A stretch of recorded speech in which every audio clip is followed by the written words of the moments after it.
मनगटात ताकद असली की दुष्काळातही माणसं नंदनवन फुलवतात। अशीच एक प्रेरणादायी कथा आहे बीडमधल्या गेवराईच्या शेतकऱ्याची। नेहमी कापूस पिकवणाऱ्या या शेतकऱ्याने एकत्र येत चक्क भेंडीमधून समृद्धी आणली आहे।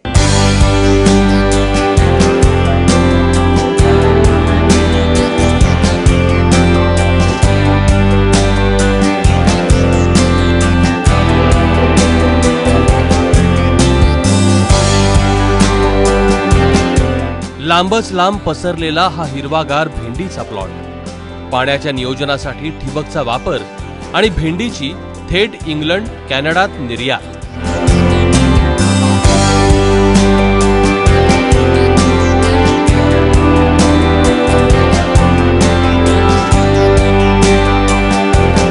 हे चित्र बागायती भागातलं नाही तर दुष्काळी समजल्या जाणाऱ्या मराठवाड्यात। या भेंडीनं बीड जिल्ह्यातल्या सिंदखेड गावाचं अर्थकारणच बदलून टाकलं। उत्पन्नाचे क्षेत्र वाढले गेले, पुन्हा एकमेकाच्या नादाने दुसरे करू लागले, दुसरे करता करता तिसरे करू लागले, असे सगळे शेतकरी जागृत झालेले।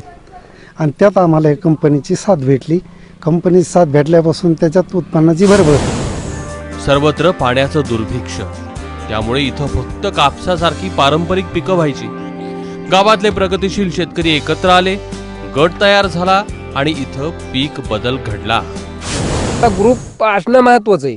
ग्रुप असलं म्हणजे काय होतंय, समजा बाहेर पाठवायला परवडतंय आणि त्याचं भाडं कमी बसतं, त्याच्यामुळे त्याच्यात फायदा जास्त होतो आणि एकट्याला परवडत नाही। त्याच्यानंतर मग ग्रुप शेती करायला सुरुवात केली, त्याच्यामुळे आम्हाला भेंडीमध्ये सरासरी खर्च वजा जाता 1 लाख रुपये जवळपास उत्पन्न मिळतंय।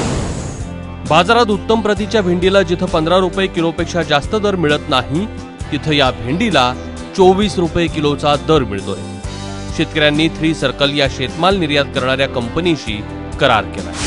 जी विक्री काही निवडक माल ते स्वतः बॉक्सद्वारे निवडतात आणि ते त्यांच्या एक्सपोर्टला नेतात आणि राहिलेला उर्वरित माल आम्ही औरंगाबाद, नगर, बीड, गेवराई इथे पोच करतो आमच्या साधनाने। सरासरी रोज 1.5-2 क्विंटल सध्या निघतोय माल।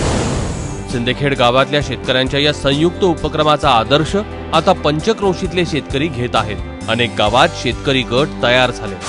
तालुक्यातील आता ह्या शेतकऱ्यांचा आदर्श घेऊन आता कोळगाव, मादळमुई आणि तालुक्यातील बरेचसे असे गाव आहेत की त्यांनी ह्या येथील सिंदखेड येथील शेतकऱ्याचा आदर्श घेऊन भेंडी उत्पादनाकडे वळलेले। एकट्यानं शेती कसण्यापेक्षा गटानं शेती करणं सिंदखेडच्या शेतकऱ्यांना फायदेशीर ठरलंय।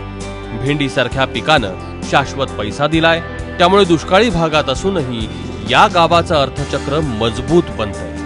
ही कहाणी इतर गावांसाठी प्रेरणादायी आहे। गोविंद शेळके, एबीपी माझा, बीड।